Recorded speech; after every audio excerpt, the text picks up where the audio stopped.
Study Hindi special. मैं पीयूष यादव आपका बहुत बहुत स्वागत करता हूं आपके अपने चैनल पे। तो आज हमारी हिंदी की पहली क्लास होने वाली है। मिशन है हमारा 2023 आरआरबी पीओ और क्लर्क हिंदी की वजह से अगर आप अटक रहे हैं तो इस चैनल पे आपका स्वागत है। और आज हम अपने जो पहला चैप्टर है वो हम करने वाले हैं वाक्य और वाक्य के प्रकार। जैसा कि मैंने पिछली वीडियो में जिसमें मैंने आपको डिस्कस कराया था सिलेबस, वहाँ मैंने आपको क्या बताया था कि वाक्य और वाक्य के प्रकार में किस तरीके से क्वेश्चन पूछे जाते हैं कि आपको वाक्य के प्रकार दे देता है, वाक्य लिख के दे देगा, सेंटेंस लिख के दे देगा और वहाँ पे आपसे ऑप्शन में पूछ लेगा कि बताइए ये वाला जो वाक्य है वो कौन सा वाक्य है, सरल वाक्य है, संयुक्त वाक्य है या मिश्र वाक्य है। कभी कभी क्या करेगा वो एक सेंटेंस लिख के दे देगा और कह देगा आप, जैसे अगर वो सरल वाक्य लिखा हुआ है वो कह देगा आप इसको मिश्र वाक्य में बदलिए, आप इसको संयुक्त वाक्य में बदलिए। तो इस तरीके से क्वेश्चन आपसे उसमें पूछे जाते हैं। 2 से 3 क्वेश्चन आपके एग्ज़ाम में आपको कभी देखने के लिए मिल सकते हैं। ये ज़रूरी नहीं है कि हर एग्ज़ाम में हर ईयर में ये आपको देखने को मिले, लेकिन हाँ इम्पॉर्टेंट टॉपिक है, बिल्कुल आ सकता है। जब ये आएगा तो 2 से 3 मार्क्स का आएगा ही आएगा, तो हम इसको बिल्कुल भी स्किप नहीं कर सकते, इम्पॉर्टेंट चैप्टर है।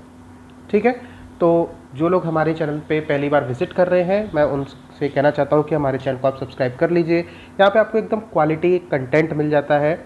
और जिन लोगों ने अभी तक प्रीवियस वीडियोस नहीं देखे हुए हैं, जो मैंने 2021 की सीरीज़ में कराए थे, जहाँ पे 78 के आसपास वीडियोस हैं और 6 मॉक टेस्ट कराए हुए हैं, वो भी जाके आप देख लीजिए।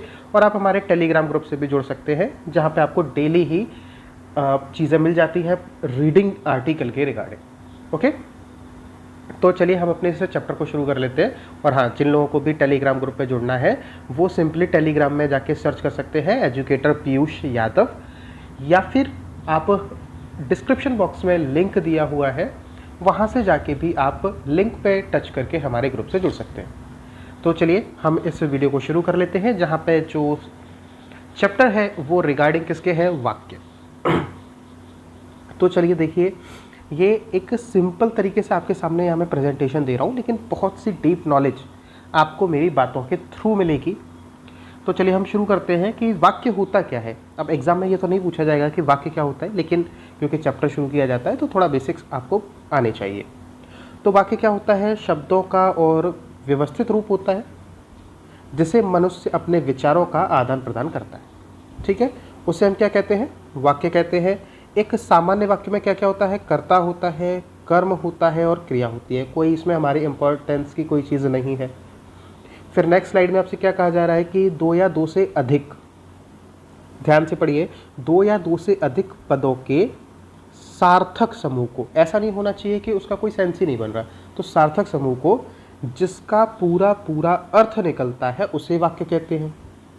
ठीक है, यानी कि यहाँ पे इस तरीके से बात कही जा रही है। पहले तो जो ऊपर पिछली स्लाइड में आपको जो डेफिनेशन दी गई उसमें आपसे ये कहा गया था कि शब्दों का समूह होगा उसे हम वाक्य कह देंगे। फिर उसके बाद क्या कहा जा रहा है कि 2 छोटे छोटे वाक्य भी हो सकते हैं, अलग अलग उनका समूह हो सकता है, पद हो सकते हैं, वो आपस में मिलके भी एक वाक्य बना सकते हैं। उदाहरण के लिए क्या है हमारा, सत्य की विजय होती है, यह एक वाक्य है क्योंकि इसका पूरा और पूरा यहाँ पे और नहीं है, पूरा अर्थ निकलता है, किंतु सत्य विजय होती यह वाक्य नहीं है। ये वाक्य क्यों नहीं है, क्योंकि हमारा इसमें कोई भी अर्थ नहीं निकल रहा है। तो अभी तक हमने ऐसा कुछ नहीं पढ़ा है जो आपके एग्जाम के लिए ऐसे इंपॉर्टेंट है। वाक्य के तत्व क्या क्या होते हैं, उद्देश्य और विधेय होता है, ये आपके क्या रहते हैं, वाक्य के तत्व रहते हैं, लेकिन ये भी कोई इंपॉर्टेंट नहीं है। मैं बता दूंगा कहाँ से आपको एकदम से ध्यान देना है। जिसके बारे में बात कही जाए उसे उद्देश्य कहते हैं। जैसे मोहन प्रयाग में रहता है तो मोहन हमारा क्या हो जाएगा, उद्देश्य हो जाएगा। और जिसकी बात की जाए, जो बात की जाए, उसे हम विधेय कहते हैं। मोहन प्रयाग में रहता है तो बचा हुआ सेंटेंस हमारा क्या हो जाएगा, विधेय हो जाएगा। ठीक है, अब यहाँ से आपका सबसे इंपॉर्टेंट चीज़ शुरू होने वाली है। एकदम दिमाग को क्लास में स्थिर कर लीजिए। एक भी मिनट के लिए, या मैं कह रहा हूँ 30 सेकंड के लिए आप इधर उधर होंगे, ये चैप्टर आपके दिमाग से निकल जाएगा। तो वाक्य के भेद, वाक्य के हमारे कितने भेद होते हैं, वाक्य के हमारे होते हैं 2 भेद होते हैं। किस प्रकार से होते हैं, एक तो अर्थ के आधार पे होते हैं जो हमारे सिलेबस में पूछा नहीं जाता। ठीक है, तो हम इसके बारे में नहीं पढ़ेंगे, हम पढ़ेंगे रचना के आधार पे वाक्य के भेद। तो रचना के आधार पे वाक्य के कितने भेद होते हैं उनके बारे में हम पढ़ने वाले हैं। चैनल को सब्सक्राइब कर लिए, अगर नहीं कीजिए तो अपने वीडियो को ज़्यादा से ज़्यादा पर शेयर कर दीजिए और चैनल को आपको सब्सक्राइब करना है। ओके, तो रचना के आधार पे वाक्य के 3 भेद होते हैं। कौन कौन से होते हैं? एक तो होता है साधारण वाक्य या सरल वाक्य, एक होता है हमारा मिश्र वाक्य और एक होता है हमारा संयुक्त वाक्य। ये इस तरीके से क्यों लिखा गया है? क्योंकि ये तीनों ही वाक्य आपस में इंटरचेंज हो सकते हैं। ठीक है, तो अब हम क्या क्या हमारा सरल वाक्य होता है, क्या हमारा मिश्र वाक्य होता है, क्या संयुक्त वाक्य होता है, एग्जाम में जब वो वाक्य पूछा जाएगा तो आप कैसे पहचान पाएंगे, उसके रिगार्डिंग हम अपनी जानकारी लेना शुरू करते हैं। एकदम दिमाग को कंसंट्रेट कर लीजिए। तो हमारा सबसे पहला जो वाक्य होता है वो होता है कौन सा? साधारण वाक्य या सरल वाक्य। तो जिसमें क्या कहा जा रहा है उसको जरा देख लेते हैं। जिन वाक्य में एक ही क्रिया होती है, ठीक है, जो आपका मेन वर्ब होगा वो सिर्फ एक होगा, एक कर्ता होता है यानी कि उस काम को करने वाला एक होगा, वे साधारण वाक्य या सरल वाक्य कहलाते हैं। ठीक है, अब इसी के बाद अगर हम आपसे बात करें कि साधारण वाक्य क्या क्या हो सकता है, तो इसमें हम आपसे क्या कह रहे हैं? एक और मैं आपको डेफिनेशन दे देता हूँ इसकी। यहाँ पे थोड़ी सी इन्हांस कर रहा हूँ मैं नॉलेज को, क्योंकि बहुत ही सिंपल सी स्लाइड्स है। जो चीज़ें आपको एक्स्ट्रा मिलेंगी वो मैं बोल रहा हूँ, उसको आप सुनिए। इसमें क्या हो सकता है? इसमें एक या एक से अधिक उद्देश्य हो सकते हैं। क्या हो सकता है? एक या एक से अधिक उद्देश्य हो सकते हैं और एक विधेय होगा। अभी मैंने आपको दिखाया था ना, जिसके बारे में बात की जाए वो हमारा क्या होता है? उद्देश्य होता है, और बाकी की जो चीज़ें हैं वो विधेय होती हैं। तो एक या एक से ज़्यादा क्या हो सकते हैं? उद्देश्य हो सकते हैं और एक विधेय होगा, और इस वाक्य की जो मुख्य क्रिया होगी वो सिर्फ एक होगी। तो हमने क्या देखा? एक या एक से अधिक क्या हो सकते हैं? उद्देश्य हो सकते हैं। एक विधेय होगा, किसमें? सरल वाक्य में। विधेय नहीं है, ये विधेय लिखा है, ठीक है। और एक हमारी क्या होगी? जो मुख्य क्रिया है वो हमारी एक होगी। यहाँ तक कोई भी आपको परेशानी नहीं होनी चाहिए। अब जरा हम ये देख लेते हैं कि इसके एग्जाम्पल क्या क्या हो सकते हैं। ठीक है, अब यहाँ पे देखिए, यहाँ पे तो बिल्कुल सिंपल सा एग्जाम्पल है। मुकेश पढ़ता है, रोहन खेलता है, राकेश ने भोजन किया, रवि क्रिकेट खेलता है। ये तो हमारे क्या हो गए? बिल्कुल छोटे छोटे से वाक्य हो गए। और अगर मैं आपको एग्जाम्पल दूं तो क्या हो जाएगा? वह जोर जोर से रोया, ये भी हमारा सिंपल वाक्य हो गया या साधारण वाक्य हो गया। मैं और मेरा भाई दिल्ली जाएंगे, तो मैं और मेरा भाई, ये हमारे क्या हो गए? एक से ज़्यादा उद्देश्य हो गए कि नहीं हो गए? मैं और मेरा भाई कहाँ जाएंगे? दिल्ली जाएंगे। विधेय कितने हो रहा है? एक ही हो रहा है। तो यहाँ से हमारी जो मैंने दूसरी आपको परिभाषा दी थी वो क्लैरिफाई हो जाती है। क्या हो जाती है? कि एक से ज़्यादा विधेय हो सकते हैं, विधेय हो सकते हैं या उद्देश्य हो सकते हैं। एक या एक से ज़्यादा उद्देश्य हो सकते हैं, विधेय एक ही होगा। वे हर दिन दूध पीते हैं, मोहन घर जा रहा होगा।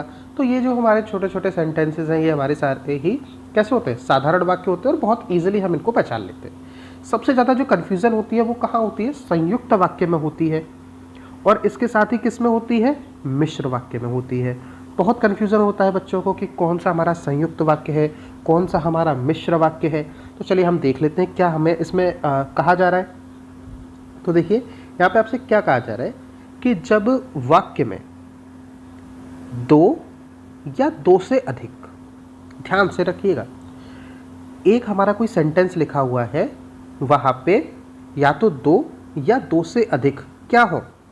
उपवाक्य हो, यानी कि दो छोटे छोटे सेंटेंसेस आपस में मिल रहे हों, या दो से ज़्यादा सेंटेंस भी आपस में मिल सकते हैं। परंतु जो सभी वाक्य हैं, यानी कि जो छोटे छोटे सेंटेंसेस हैं, वो वाक्य कैसे होने चाहिए? प्रधान होने चाहिए, यानी कि उन वाक्यों का अलग से भी मीनिंग निकलेगा। ऐसे वाक्य को संयुक्त वाक्य कहते हैं। परिभाषा क्लियर हो गई? परिभाषा क्लियर हो गई या नहीं हो गई? अब एक और परिभाषा सुनिए, एक और परिभाषा सुनिए कि दो या दो से अधिक, ये बहुत इंपॉर्टेंट परिभाषा है, याद रखिएगा। हूबहू परिभाषा तो नहीं पूछी जाएगी, लेकिन जब आप इस परिभाषा को अपने अंदर याद करके कंठस्थ करके रखेंगे तो आप वहाँ इजीली इनको पहचान पाएंगे कि जब दो या दो से अधिक कैसे समान स्तरीय, समान स्तरीय कहने का क्या मतलब हो गया कि प्रधान वाक्य है, कोई एक दूसरे से छोटा नहीं है, लेंथ में छोटा की मतलब की बात नहीं हो रही है कि मीनिंग के हिसाब से, ठीक है, जिन्हें हम क्या कहते हैं, समान स्तरीय हो तो समानाधिकरण हो,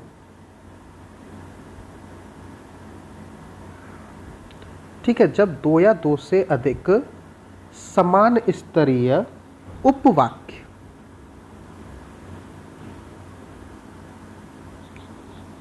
किससे जुड़े हों, किसी, सबसे इंपॉर्टेंट वर्ड आ रहा है, किस तरीके से जुड़े हों,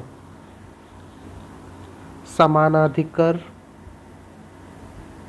पहली बार सुन रहे होंगे आप इस वर्ड को, समानाधिकर समुच्चय बोधक,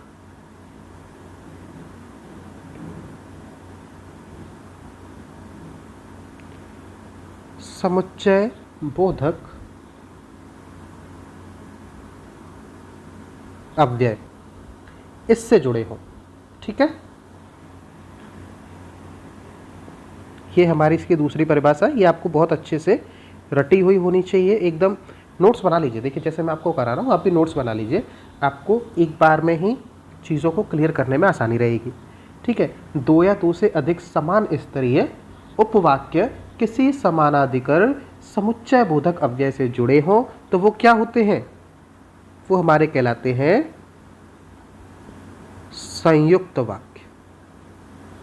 तो संयुक्त वाक्य होने के लिए सबसे पहले क्या शर्त है कि जो भी सेंटेंसेस आपस में जुड़े हुए हैं वो कैसे होने चाहिए, समान स्तर के होने चाहिए, ठीक है, समान स्तर के होने चाहिए और किससे जुड़े हों, समानाधिकरण समुच्चय बोधक अव्यय से जुड़े हों।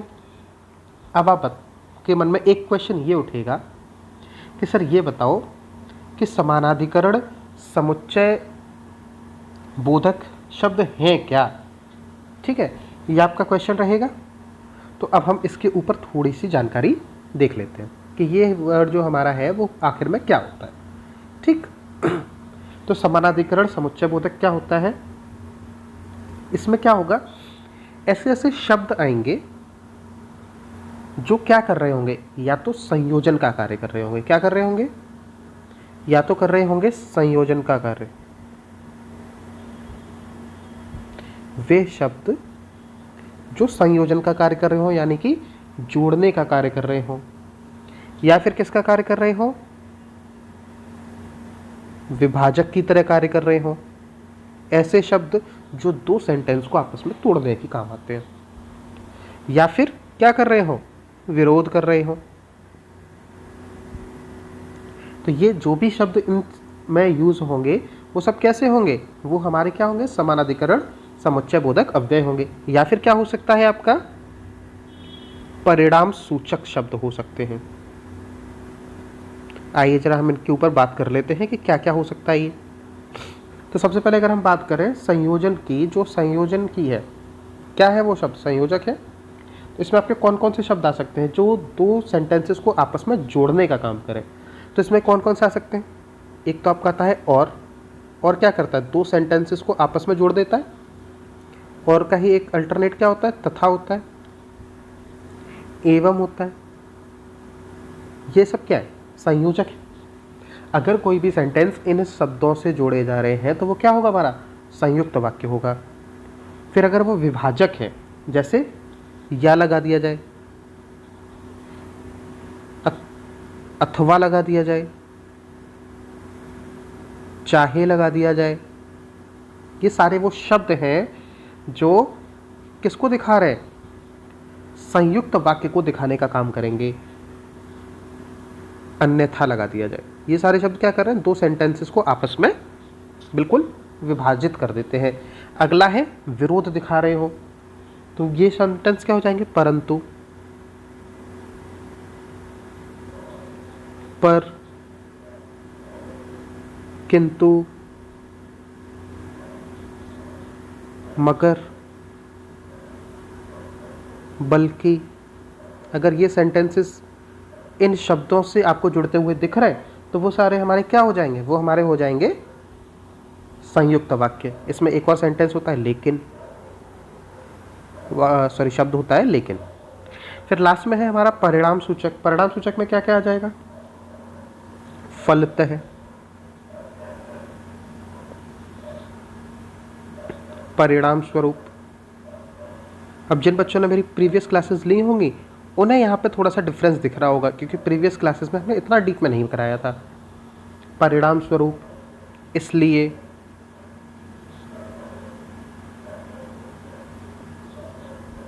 अतः,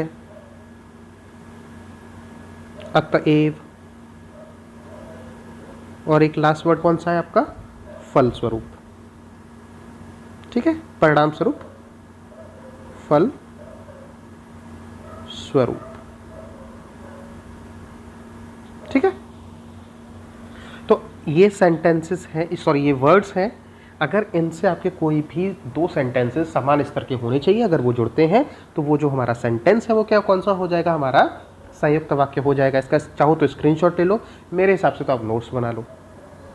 और प्रैक्टिस मैं आपको लेके आऊँगा, मैं कल के वीडियो जो आपको ये सामने आने वाला है वो पूरा हम इस चैप्टर की प्रैक्टिस करेंगे।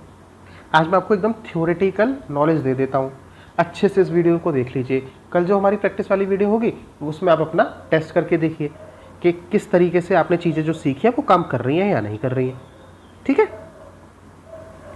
इसको भी देख लीजिए। इस वाली स्लाइड में क्या कहा जा रहा है कि दूसरे शब्दों में जब दो सरल वाक्य या एक सरल और एक मिश्र वाक्य आपस में समुच्चय बोधक अव्यय इनसे जुड़ा होता है, यह भी हमने ऊपर देखे, तो वो हमारा संयुक्त वाक्य कहलाता है। ठीक है, अभी हम आ जाते हैं, थोड़े से एग्जाम्पल इसके दिए गए कि वह सुबह गया और शाम को लौट आया। वह सुबह गया और शाम को लौट आया कौन से शब्द से जुड़ा हुआ है, और से जुड़ा हुआ है, किंतु से जुड़ा हुआ है। उसने बहुत परिश्रम किया किंतु सफलता नहीं मिली। बादल घिरे और मोर नाचने लगे। तो ये हमारे क्या हो गए, इन संयुक्त वाक्य के उदाहरण हो गए। एक दो उदाहरण और देख लेते हैं।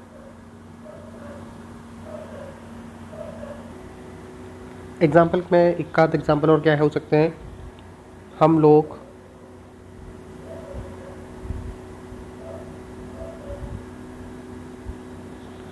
पुणे घूमने गए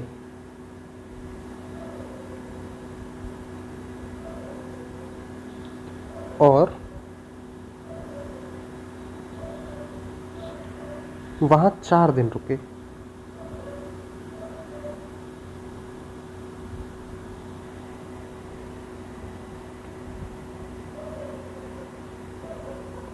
अब यहाँ पे थोड़ा सा अगर आप गौर करें तो थोड़ा सा आपको मैं इसमें एनालिसिस दिखाता हूँ कि ये किन दो सेंटेंसेस को आपस में जोड़ के बनाया गया होगा।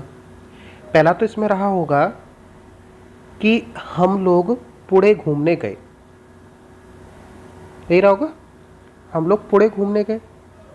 फिर कहा होगा वहाँ 4 दिन रुके, तो कहाँ रुके, पुणे। कौन रुके, हम लोग रुके। तो वहाँ जो सर्वनाम है वो किसके लिए आया होगा, पुणे के लिए। तो ये यहाँ पे क्या कहने की कोशिश है कि हम लोग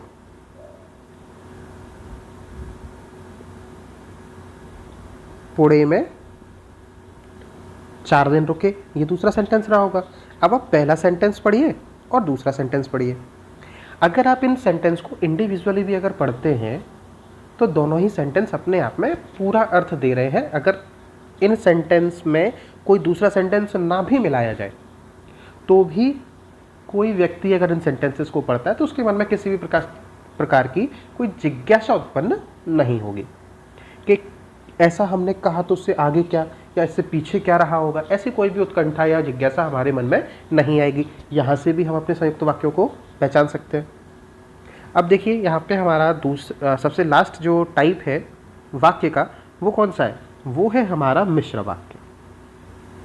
तो इस मिश्र वाक्य में आपसे क्या कहा जा रहा है, जिन वाक्यों में एक प्रधान, वहाँ कैसे थे, जो वाक्य थे वो दोनों प्रधान थे, अपना आपस में अर्थ अलग अलग इंडिविजुअली रखे हुए थे।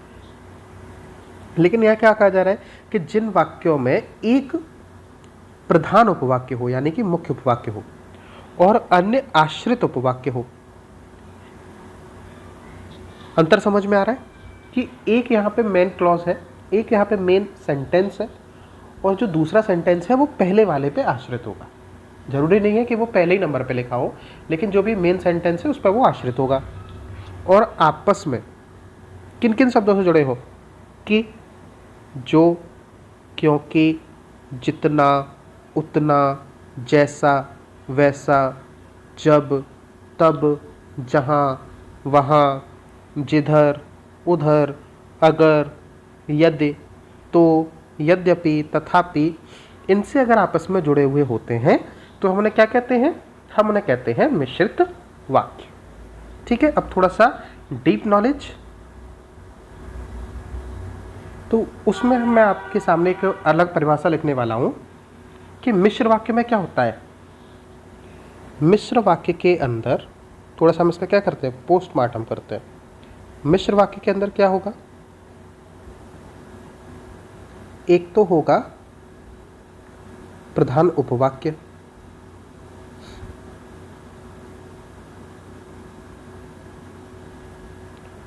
और एक है, एक से अधिक क्या हो सकते हैं?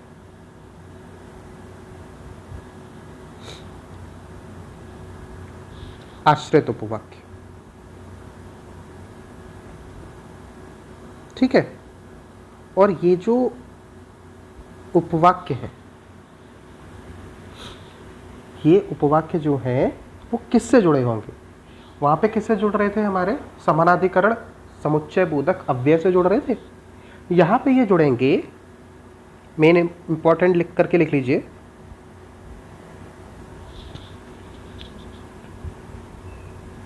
व्यधिकरण,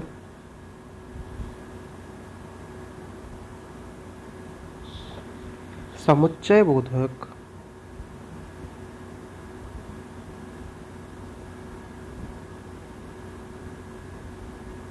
अव्यय, इससे जुड़े होंगे। अब फिर से प्रश्न उठेगा कि सर ये व्यधिकरण, समुच्चय बोधक होता क्या है?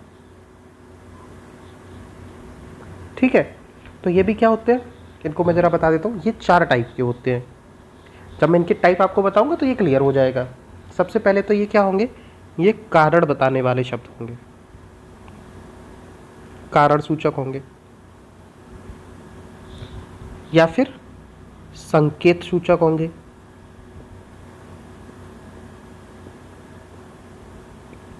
या फिर उद्देश्य सूचक होंगे,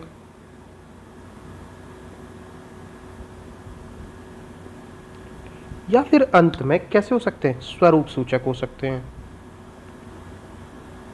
मैं वो सारे शब्द आपको लिखा देता हूं। कारण सूचक में किन किन शब्दों से 2 उपवाक्य आपस में जुड़ रहे होंगे? कि, क्योंकि। आप खुद भी सोच सकते हैं कि जब हम इन शब्दों का यूज करते हैं तो हम किसी का कारण जानने की कोशिश करते हैं या कारण बताने का कोशिश करते हैं। इसलिए, चूंकि, ताकि, ये सारे वो शब्द हैं जिनसे हम कारण सूचक शब्दों को बताते हैं। फिर संकेत सूचक में क्या आ जाता है? यदि, तो, एक इस तरीके से पेयर आएगी, जा, तो, ऐसा हो जाए तो ये हो जाए, मतलब जाए तो। फिर यद्यपि, तथापि, इसका पेयर बन रहा हो, परंतु। ठीक, फिर अगला है इसलिए। उद्देश्य को हम कैसे दिखाएंगे? इसलिए के, ताकि। अब ये मत कहिएगा कि उद्देश्य सूचक में भी आ रहा है, कारण सूचक में भी आ रहा है, क्योंकि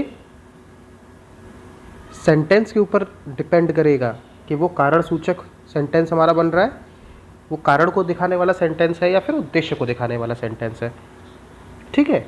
और लास्ट है हमारा स्वरूप सूचक, जैसे कि यानी कि, अर्थात या मानो।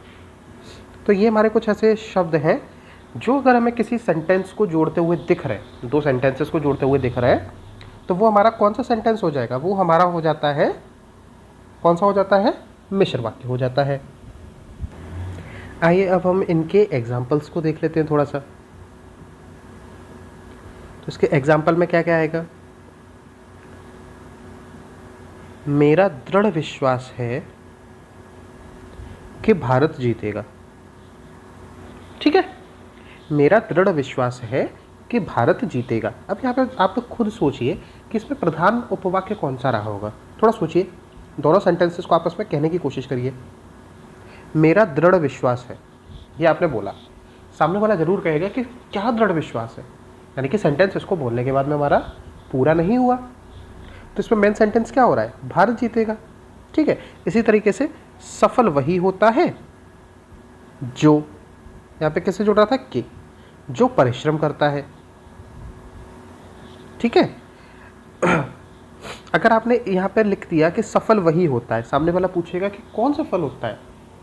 अभी मैं कहता हूँ कि कोई परिश्रम करता है, अब यहाँ पे इसी तरीके से सेंटेंस बना होगा, तो जो परिश्रम करता है, तो तब हमारा सेंटेंस ये पूरा हो रहा है। या फिर कोई परिश्रम करता है तो फिर आप नहीं पूछेंगे कि ये क्या हो रहा था, आपके मन में कोई उत्कंठा नहीं उठेगी। ऐसे ही जैसे ही बादल घिरे मोर नाचने लगे। अब मोर नाचने लगे कोई बात नहीं है, लेकिन आपने कहा कि जैसे ही बादल घिरे, तो सामने वाला कहेगा अच्छा फिर क्या हुआ। तो इस तरीके से आपको समझ में आ रहा है यहाँ पे किससे जुड़ा है? जैसे से जुड़ा है। ऐसे ही सूरज निकला और फूल खिल उठे। सूरज निकला और फूल खिल उठे। अब आप मुझे ये बताइए, क्या ये मिश्र वाक्य है? नहीं, ये मिश्र वाक्य नहीं है। ये कौन सा वाक्य है? ये संयुक्त वाक्य है। सूरज निकला, कोई दिक्कत नहीं है, सूरज निकला निकला। फूल खिल उठे, कोई दिक्कत नहीं है। तो यहाँ पर ये मैंने जानबूझ के डाला हुआ था, तो इसमें कन्फ्यूज़न बिल्कुल नहीं आनी चाहिए, ये हमारा मिश्र वाक्य नहीं है। ठीक है, तो यहाँ पे हमारी ये आज की वीडियो यहाँ पे ख़त्म होती है। तो होप है कि आपको ये वीडियो पसंद आई होगी। अगर आपको ये वीडियो पसंद आई है तो आप चैनल को सब्सक्राइब कर लीजिए। कल इस वीडियो का दूसरा पार्ट आने वाला है, जिसमें हम आपको कराने वाले हैं पूरी ही प्रैक्टिस क्वेश्चन रहने वाले हैं, जहाँ पे आपको बताना होगा। और कोशिश करूँगा कि अगर ये क्लास लाइव हो सके, जिससे कि ज़्यादा से ज़्यादा आप लोग इंटरेक्ट कर सको।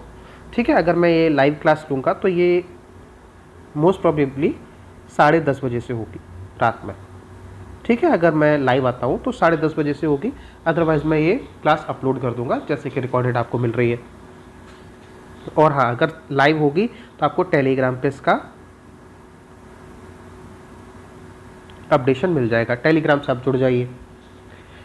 और अगर आपको ये वीडियो पसंद आई है तो आप वीडियो को शेयर कर दीजिए, चैनल सब्सक्राइब कर लीजिए, और लाइक तो करना बनता ही है, क्योंकि हम आपको पूरी तरीके से हर चीज़ें प्रोवाइड कराने की कोशिश कर रहे हैं। आप हमें सपोर्ट करिए, हम आपको पूरी तरह से लास्ट तक सपोर्ट करते रहेंगे। तो चलिए हम लोग मिलेंगे, और प्रैक्टिस वीडियो कल आ जाएगी 10:30 बजे रात में, या तो लाइव हो सकती है, अगर नहीं हुई तो रिकॉर्डेड वीडियो आपको मिल जाएगी। मिलेंगे हम लोग नेक्स्ट वीडियो में, तब तक के लिए गुड बाय।